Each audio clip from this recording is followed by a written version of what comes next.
Welcome to the AT Parenting Survival Podcast, where you get help and guidance through the chaos of parenting a child with anxiety or OCD. This show is for educational purposes and is not intended to replace the guidance of a qualified professional. Here's your host, child therapist, Natasha Daniels. Well, hello there, and welcome to another episode of the AT Parenting Survival Podcast. Today, I'm going to be talking to you about how do you create natural exposures to crush OCD. This actually was a topic that was given to me by a member in my AT Parenting Community membership. And I asked those parents, periodically I'll ask those parents, do you have any ideas for my podcast or my YouTube channel? And they get to pick and curate the content for us. And so that's pretty cool. And I do have a whole list now of ideas for this podcast and for my YouTube channel so that I can bring you pertinent information and topics.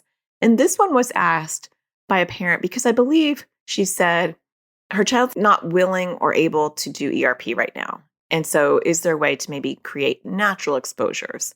And I think it's a great topic. I am going to talk today, though, about how to do natural exposures, yes, for kids that are not ready to do ERP. So we'll talk about that aspect. But we're also going to talk about kids who are doing so well and don't really need structured exposures anymore and are ready to move into more of a natural relationship with their OCD, which is awesome. So it can be for both ends of the spectrum. But before we get started in all this conversation, I do want to thank NoCD for sponsoring this episode. NoCD offers affordable, effective, convenient therapy. They're available in the US and outside of the US. And you can schedule your free 15-minute consultation to even just see if NoCD is a right fit for you and your child. You can go to treatmyocd.com. That's treatmyocd.com. I'll leave a link in the show notes. I would say circle back with them if you haven't reached out in a while because they do get new clinicians all the time. And so they might have somebody in your area. All right, so let's get back to this topic. I was going off and I was like, wait a minute, we haven't even gotten this show started yet. So first, I just want to briefly say what ERP is. For those of you that are completely new and green to this, you're not going to understand natural exposures if you don't understand what formal exposures are. And so very briefly, ERP stands for Exposure with Response Prevention, which is a type of cognitive behavioral therapy and is really the go-to therapeutic approach for OCD. And it is systematically exposing the person to the trigger of their OCD. So whatever they're afraid of or the discomfort and learning how to tolerate that distress. That's ERP in a nutshell. I'm not going to dive too deep into it. I do have a whole episode on ERP, which actually I did pretty recently. It's episode 305. So if you are interested in that, you can check that out.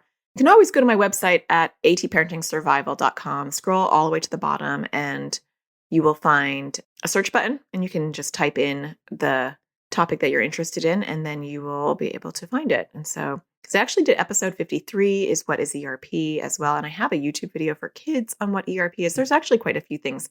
So if you go to my website at atparentingsurvival.com, go down to the bottom on the search button and just type in ERP, you'll get all those resources and get a little bit of a deeper dive on what all that is. But we're not talking about ERP today. We're talking about natural exposures, which to me is not ERP because ERP is systematic. It's done in more of an exercise way where we're going to be talking about how to do things in a kind of a reactive way. So kids can learn how to do natural exposures, and it's going to help them in two ways. One, it's going to help the long-term sustainability. So if I learn how to have a relationship with my OCD, and I learn how to notice when my OCD is showing up and create exposures on the go, in the moment, I'm going to have really good skills to nip things in the bud. I'm going to be always proactively pulling out those metaphorical OCD weeds and staying on top of it. So it's really good long term. The second thing is if your child is not ready to do structured ERP, they might be more open to doing these natural exposures.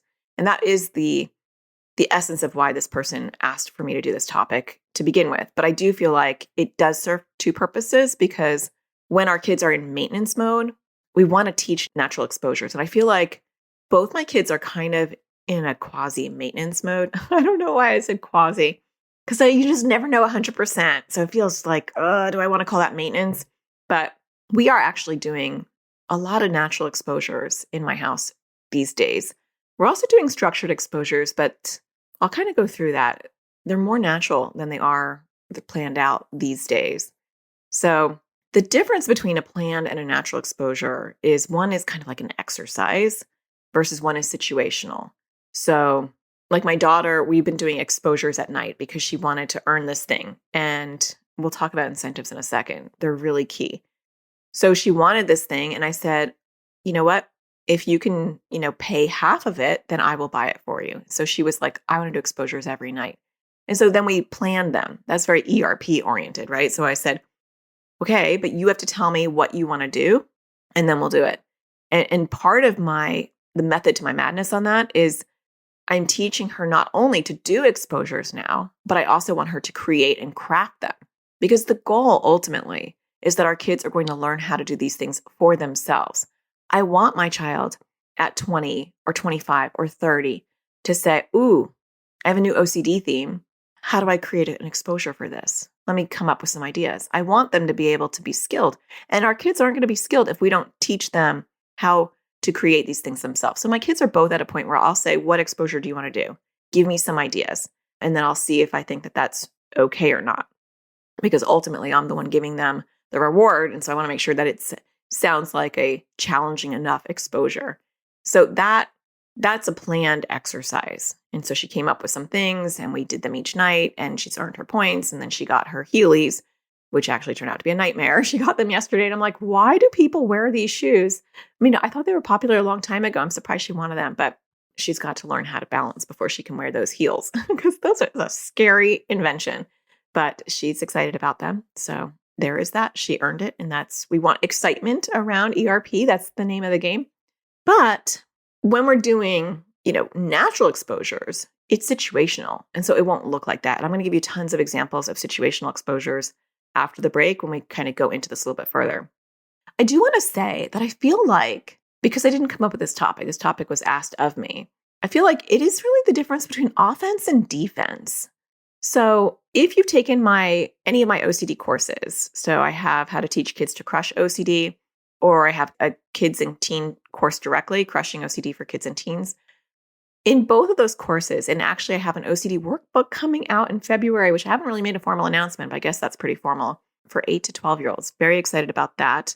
Total side note, but if you want to get on the wait list for that book, because it is coming out and you'll be the first to know, I did create a wait list for that. What did I call it? It was natashadaniels.com/OCD book. I remembered. So you can get on the waitlist if you're interested, and you'll be the first to know when it comes out. And so there is that. But in that book and in my courses, I teach offense and defense. And so with defense, we are reacting to OCD. We are deciding what to do when OCD comes knocking and tells us we need to be doing or avoiding something. What do we do with that intrusive thought or feeling? With offense, which is ERP, we're not reacting to OCD. We're creating a situation to invite OCD to the table. Does that make sense? And so when my daughter and I craft an idea of something that's going to upset her OCD, we are coming up with the plan. We are triggering OCD on purpose. And then she is not doing what OCD wants her to do to get the brief relief. And so offense is really, to me, ERP, and defense is reactive. And I feel like both are equally important. And so when I looked at this topic for today, I was like, we're actually kind of talking about defense. And so if you've taken my course, and I have an online school, atparentingsurvivalschool.com. If you've taken any of my courses around OCD, I talk about levels. And so level 4 is doing the opposite, and it's defense. And so I feel like when we're talking about natural exposures, we're actually talking about a level 4, do the opposite defense. And if you have taken my course or you're in my membership community, you'll understand this language. If not, we'll kind of explain it, where OCD is bothering you and then you are responding to it in some way. You're making that choice. And so you're responding by doing a level 4, which is the highest defense level, to do the opposite. So OCD says, don't touch that, so you touch it. OCD says, do this, so you don't do it. OCD says, don't do that, so you do it. It's like, and there's not an opposite for everything, although I'm pretty creative, so I could think of an opposite for most things, but that's what a level 4 is. And so I feel like when we're talking about natural exposures, we're really talking about a level 4, do the opposite. So when the trigger is in the environment, we're teaching our kids to move towards it. So this can be more palatable for kids who are resistant to formal discussions about OCD and formal exercises and therapy around OCD to be able to do it in the moment.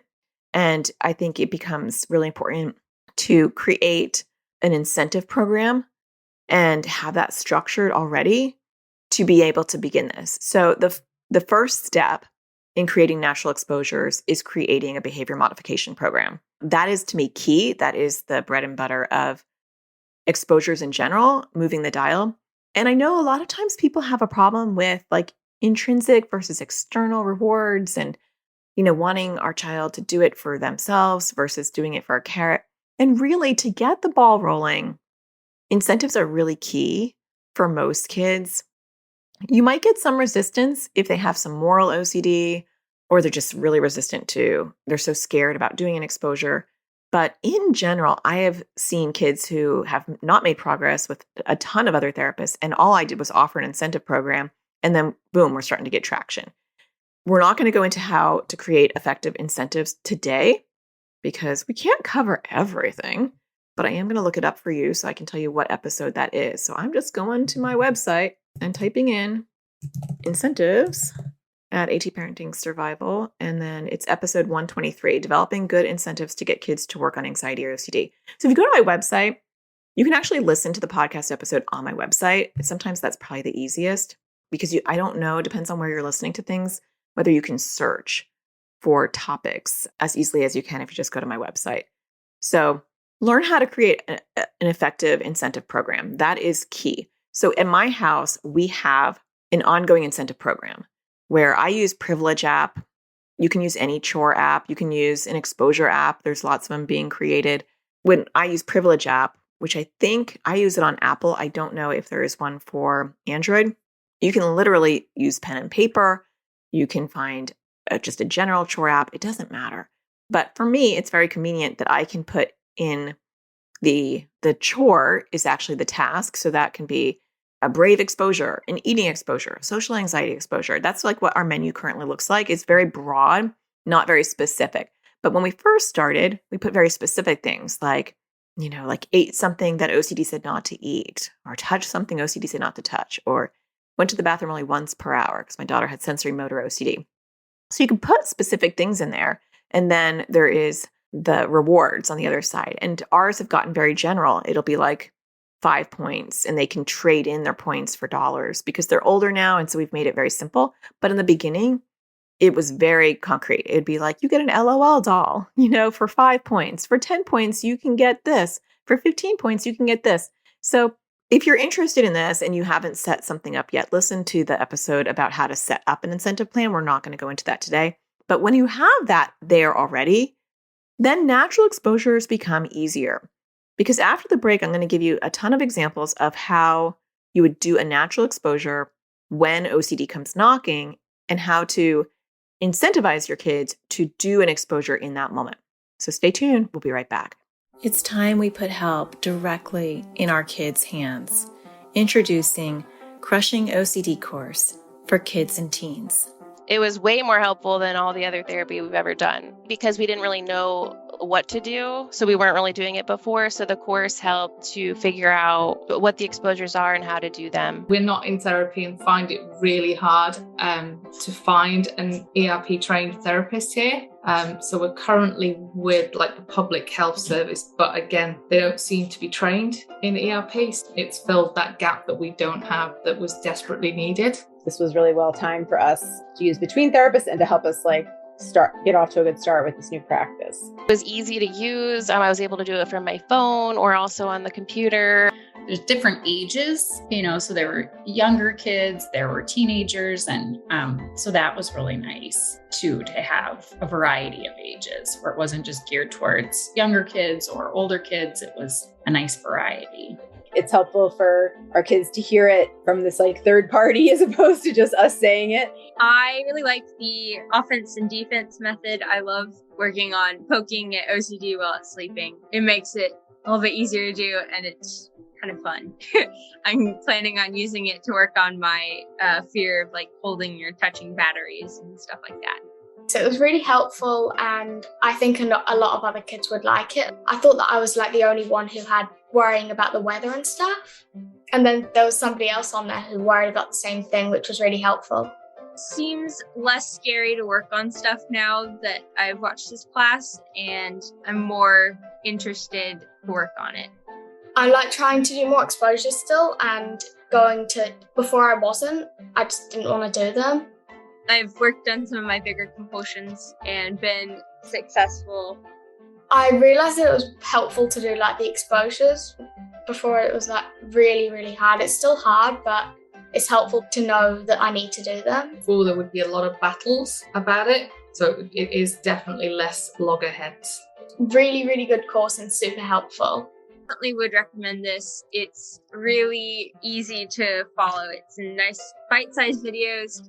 I really like the worksheets that go along with it, and I think it's really helpful. To learn more about this course and register your child or teen, go to atparentingsurvivalschool.com. All right, welcome back. So I'm going to give you some examples. Me and myself are going to give you examples on some things that could be natural exposures. Now, I mean, it's semantics, whether you want to call this an exposure or not. I mean, it's not ERP I don't know if it even matters. They're all powerful. Doing something that OCD doesn't want to do, no matter what, is powerful. And so that's always a really good thing. When I am doing ERP, though, I guess a lot of times I'm hitting the core fear. And so that is the difference. Sometimes it's if I'm doing an exposure, let's say, I just want to say this before I give you examples because this just came to me. Let's say someone has moral OCD and they're worried about being a bad person. And some of their intrusive thoughts are like, did I say a bad word? Or did I gossip today? So maybe their compulsion is to check all of their friends' chats, online to make sure that no one's saying that they accidentally said something bad about someone else. So the compulsion is checking social media or checking their texts or whatever, group chat. And the intrusive thought is, did I gossip about someone? But the core fear is, I don't want to be a bad person. And the core fear could be, I don't disappoint God. God would see it as bad. If I disappoint God, maybe I won't get to heaven. Maybe I'm going to go to hell. And so the core fear is maybe not going to heaven. So, you can go way down this rabbit hole.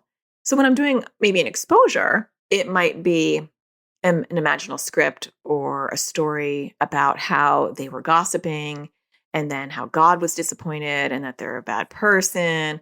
It would be hitting their core fear to get them to be able to sit with the discomfort of that idea without doing something surfaced. And so it's really hitting the core fear. Or like if someone had a emetophobia, the fear of throwing up, we might do an exposure. Let's say their core fear is, it's embarrassing. People are going to stare at me. Well, then an exposure might be, let's walk around with a barf bag, and pretend like you're about to throw up. Well, that would be a great social anxiety / emetophobia exposure if the core fear is, I don't want people to look at me. That'd be a hard one. Speaking as someone who has emetophobia and social anxiety, I'm like, oh my gosh, that's a hard one. But those are exposures that are hitting the core fear versus watching, I don't know what I was about to say, but you get the point. So when we're talking about these are not core fears. These are tackling symptoms. I get an intrusive thought in the moment, and can I not scratch the itch? So let me give you some concrete examples. The other day I was at the cable store because I was like, my Wi-Fi needs to be solid, and it was not solid. So I was trying to get their latest and greatest modem, and I thought I'd be there for a while. And why did I bring both my kids with me? I have no idea. Why did I bring my son with me? We must have been doing something fun afterwards because he never wants to come run errands. But I did say, since my husband died, they both have phones because it's just me. And so if I can't pick them up at school or something happens to me, they'll just be sitting there forever, and it really scares me. So they both have phones. So I said, both of you bring your phones so that when you're sitting there, because you could be there for hours, you never know at these places, you'll be entertained. So we go in and I get my number or whatever, and I have to sit down waiting. And my daughter pulls out her phone, no problem. And my son isn't pulling out his phone. I go, get your phone so you're not bored. No. And then I realized, oh my gosh. So he has this duo of social anxiety and moral OCD. So he has social anxiety, which is like the fear of rejection or criticism or, feeling like you're not enough. The moral OCD component tells him that he's a brat. And so his OCD says you cannot have electronics out in public. So he can't have iPad or phone at the airport or anywhere we are to kill time, because then he's being bratty, spoiled, entitled. Like that, those are his words. That's his core fear. And it becomes a problem. Like if I got him like a special Starbucks, he won't walk around with it because he feels like that's an entitled behavior. So it really limits him. So in that moment, it was clear that his OCD was triggered. It's predominantly OCD because it's like so irrational. It's like a smush of both. But anyway, it was triggered. So could I then entice him to do the opposite of what his OCD/anxiety wanted to do? So in the moment, what his OCD anxiety wanted him to do is do not get out the phone. Avoid, right? Avoid can be a compulsion.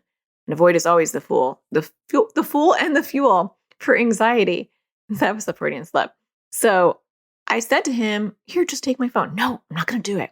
And so I said, this is your OCD. And he goes, I know, and I don't want to do it. And so I said, this is where the deal making comes in. So if you're going to do natural exposures, you might for a while feel like a used car salesman. I certainly do in my house. And so I said, if you do it, you can get 5 points.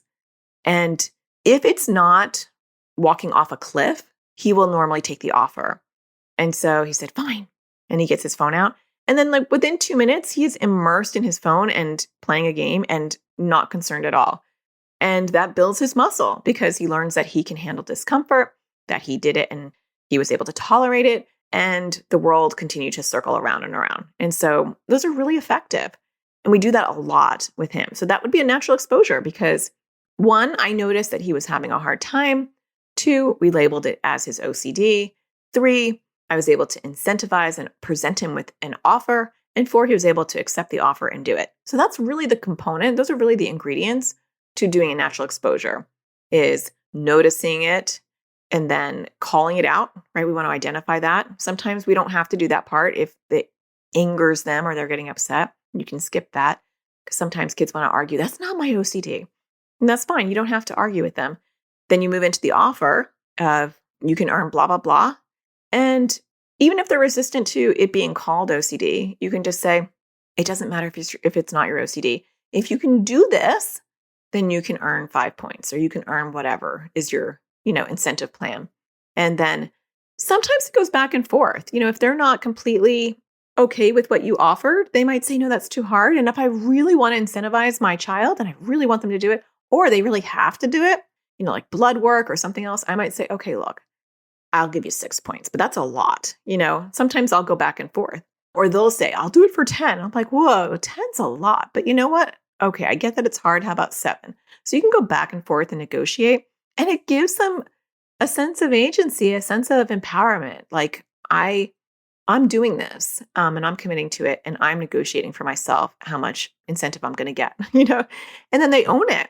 They own it because they're the one that chooses to accept the offer. You're not forcing it on them. And maybe they got more. They feel like they got one over on you, which is an okay thing for our kids to think because it gets them motivated and willing to do things that are hard. Let me give you some other examples of this. Before I move into examples, let me just talk about the ingredients that are needed for a natural exposure. Because if you're missing some of these ingredients, it may not work. The first one is your child needing to understand the importance of not listening to OCD. If they don't get why they're doing these things, you might be missing a lot of the oomph that you're going to need to have. I want kids to understand why this is effective. Why is it helpful that you don't scratch the itch when OCD comes knocking? And they get that knowledge through videos or books or conversations or therapy or, my courses, like getting them to understand what is going on with the neural pathways. I talk to kids about disrupting those neural pathways. When you disrupt those neural pathways by delaying, ignoring, or doing the opposite of what OCD wants, you are disrupting the strength of OCD physiologically. And so is it going to feel great when you're doing it? No. Is it going to reduce your intrusive thoughts? No, probably not for a very long time. But is it going to help you learn how to handle the discomfort? Yes. And hopefully over time, the intrusive thoughts diminish, but that's not the end goal.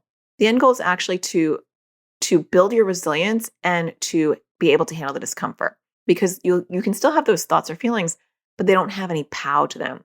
You might have a thought of, oh, I don't want to pull out my phone. And then you think, well, whatever, I'm still going to do it. And so it's still there. You're still able to do it. And that is the goal. So having them understand the importance of why it's therapeutically effective for them not to listen to OCD is key. The second part, which I've been talking about this whole time, is incentives. A good incentive plan is key to negotiate and to offer.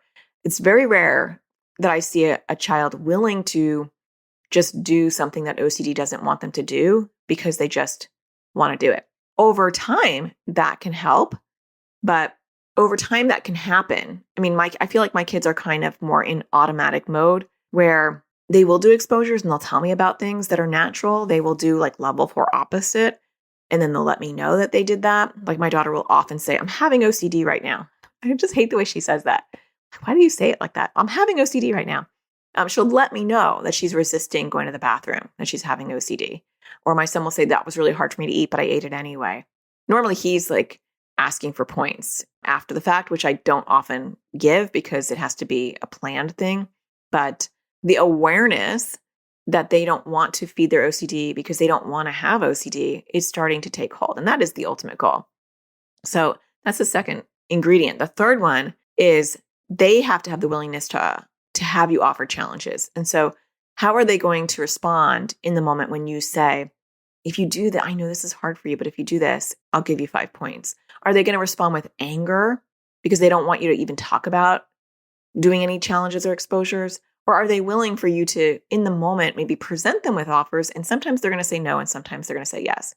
So if they're going to get angry and ballistic, you're probably not there yet. It's probably not going to work out. If they're okay with that, or even if you sit down and you say, from now on, we have created this incentive program. And what are some things you want to earn?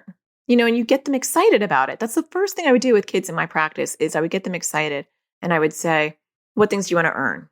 And they would be very confused because they're just showing up for their first session in therapy. And they're like, what? And I'm like, tell me the stuff that you love. Tell me what you're interested in. Let me tap into that. And we would put incentives for all sorts of interesting things. I had one time a girl earned a green screen for her YouTube channel. Somebody wanted like a karaoke machine. I've had kids want like an Xbox, like a controller, all sorts of interesting things to get them incentivized to say, not that I'm going to bribe you to do therapy, but I recognize this is hard. And I recognize that it's exhausting having OCD and it comes knocking all the time and it's not fun. And so if we can sprinkle a little bit of fun in this for you to do brave things and maybe add a little bit of excitement to it, let's do it because life doesn't have to be all about rain. There are rainbows as well. And so how do we sprinkle in a little bit of fun into this? That's the mentality that I'm trying to get.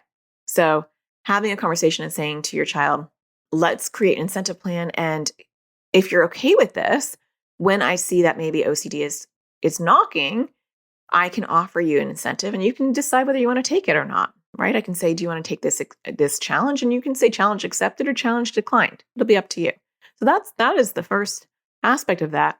And then the second part of that is, can they come up with their own challenges? So when you have things that they're really wanting to earn, I have found that my kids will come up with their own natural exposures because anything that they want but don't need, they have to earn. And the only way they can earn it in my house is through exposures. So they can't do extra chores. They can't clean the house. They can't pick up my dog poop. They can't do anything and earn points. The only method to earning points is through exposures. And I do that on purpose because I don't want them gaming the system. I want the only way they can earn anything that they ever want is whether it's a birthday or Christmas, they can get it. Or if they want to earn it more in the moment, then they have to do an exposure. And because both my kids living at home have anxiety and OCD, that is the most important thing to me. They do chores because we all do chores and we all pitch in. If you want me to make dinner, then you do the dishes. Like that's our deal. We're a team. But if you want to earn something, it's going to be through exposures. And because of that, they are often asking me to do exposures. Because even if you have a child where you're like, I don't think they really need anything, it might be because you're giving them everything. So my daughter wanted Heelys. Well, they are sneakers, but she already had sneakers. So it's like, it's not really a need, it's a want because you already have sneakers that are they look fine. We're not really at the point yet where you need new sneakers. And so I say, well, I always say, we'll see what Santa brings. We'll see what Santa brings. And that annoys them because they're like, that's like forever away in a kid's mind. And then I'll be like, well, you can earn it, but this is how many points it would be. And then they're very open to hearing when I offer them a challenge because they're trying to earn points at that time. And so we want that willingness. All right, so let's talk about how this would look in the real world. Let's say that your child has emetophobia, the fear of throw up, and you are walking around a grocery store and there is a yellow hazard sign out by the bathroom and your daughter would have to pass that to go in. I'm just making this up, but just trying to give you an idea. And they don't want to pass it because they think maybe it's there because someone had thrown up and they're going to mop it, right?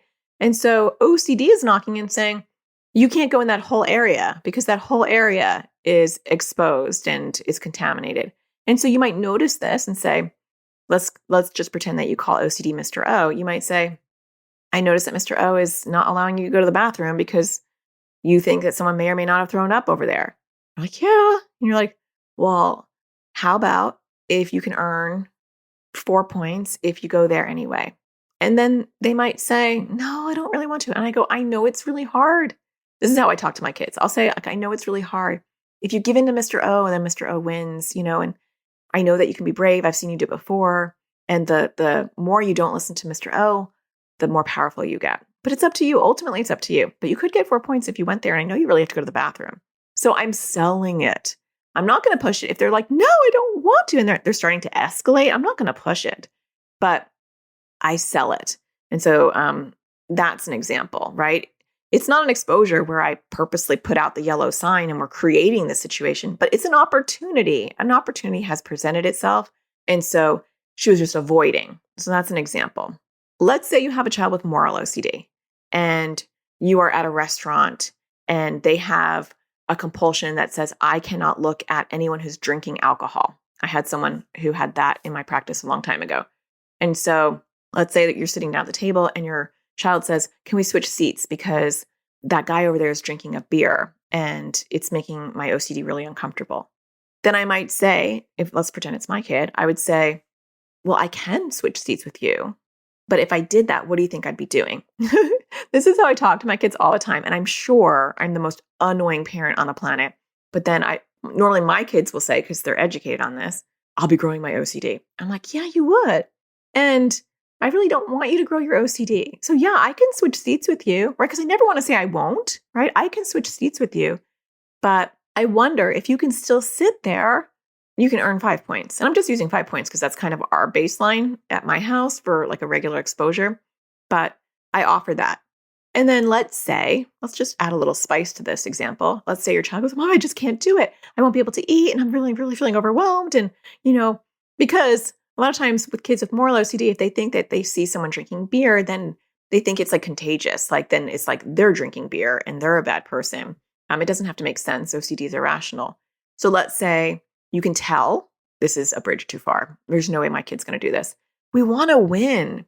And I don't mean like we as a parent want to win. We want a win for our child. We want them to feel a successful thing. The last thing I ever want is an offer to just be like declined and left on the table and the child feels bad.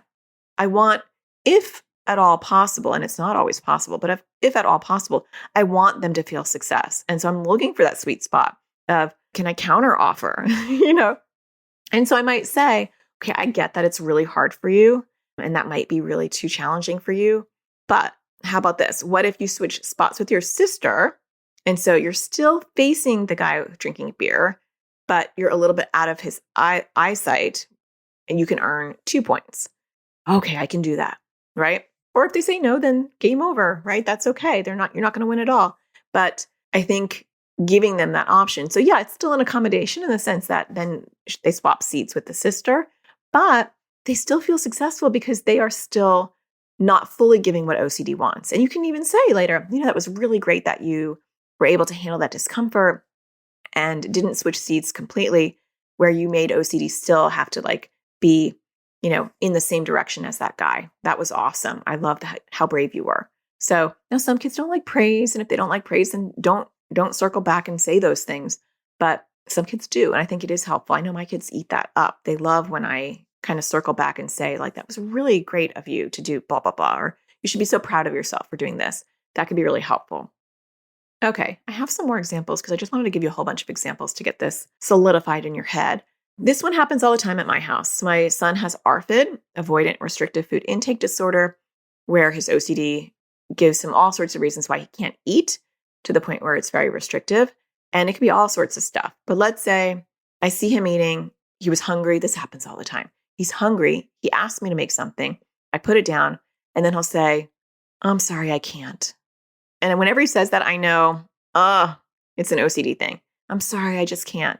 And I'll say, sometimes I do get angry, to be honest with you.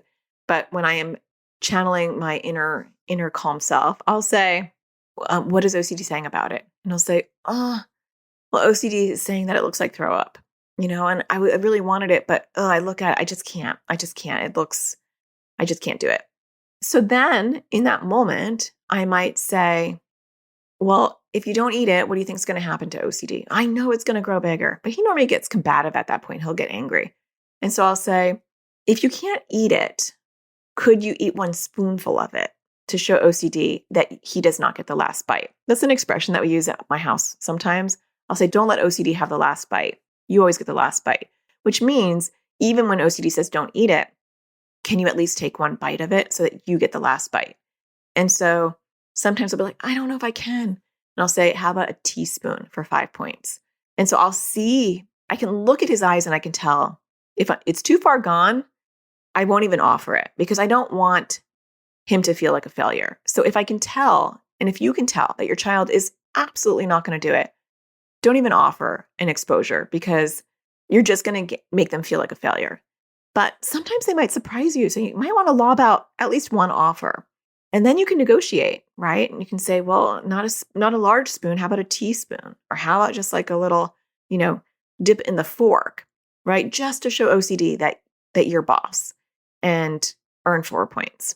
So we do that a lot at my house. Sometimes he is like more brazen and he'll be like, I'll have half a bowl of it. And I'm like, no, you don't have to have a half a bowl. Just have 1 teaspoon. And if you feel like you could do more, you can get more points, but just 1 teaspoon because more often than not, he actually can't do it. And I want to set him up for success. So that's another example.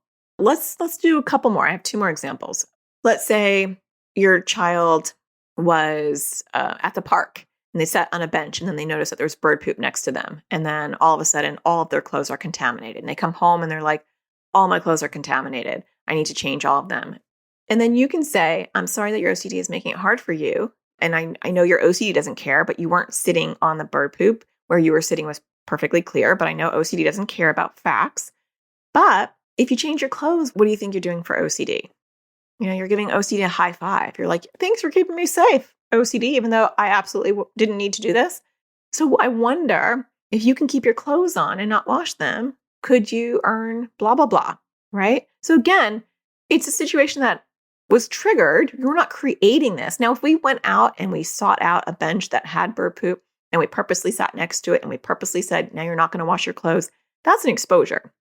We're like seeking it out. But a natural situation, what I would call more defense level 4 ignore, is now can I incentivize you to not change your clothes? And then let's say they're like, I can't do it, Mom. I just can't do it. And you're like, okay, well, how about could you do it for 15 minutes? Could you walk around the house, and have those clothes on, sit on your bed, sit other places? Maybe that's too much. Or could you just have the clothes on for 15 minutes and earn blah, blah, blah? So again, a natural situation where you're able to present them with an exposure. Let's say you have a child, this is my final example, who finds ketchup disgusting and it's a disgust theme. And anytime they're near ketchup, they freak out and they want to avoid the kitchen. And somebody's sitting there having a hot dog and they're pouring ketchup on and they want to leave the room. Maybe they run out of the room. Then maybe you say, I noticed that your OCD made you want to avoid the ketchup. And I wonder, I know this would be really brave, but I wonder if you can go back into the kitchen, you can go to the farthest part of the kitchen, that's okay. If you could just stand there for 30 seconds and then come back out, and you can earn 2 points for that, right? Again, we're the crafters of the negotiation. We are offering them an option. it loses a little bit of its teeth when you don't have incentives that they're really excited about. That's why that is really a big part of it, is offering some sort of incentives. And so listen to that other episode where I talk about how to craft incentives, because sometimes it's not incentives. Sometimes it might be a privilege or an experience, depending on your child.